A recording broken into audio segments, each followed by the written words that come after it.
The U.S. economy adding 150,000 jobs last month, according to the Labor Department.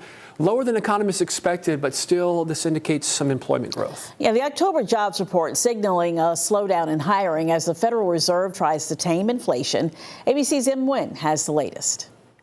Hiring slowed sharply in October after the Labor Department says the U.S. economy added a lower than expected 150,000 jobs. That's a big decline from September, which saw the number of jobs created revised down to around 300,000. Still a very impressive number, but the job market's starting to lose some of that momentum that we've been seeing. Economists say strikes across different industries, including the United Auto Workers strike, which ended earlier this week, likely contributed to the lower job growth. The unemployment rate also ticked up slightly last month from 3.8 to 3.9%. Manufacturing lost 35,000 jobs, though, and that's mainly because we saw those auto workers strike last month, and when they're out on the picket lines, they are counted as unemployed. The October report also showed minimal wage growth, up 0.2% for the month, lower than economists expected. Overall, this report was likely welcome news to the Federal Reserve as evidence its interest rate hikes to cool the economy and reduce inflation are working. The Fed is paying close attention after officials voted Wednesday to hold interest rates steady,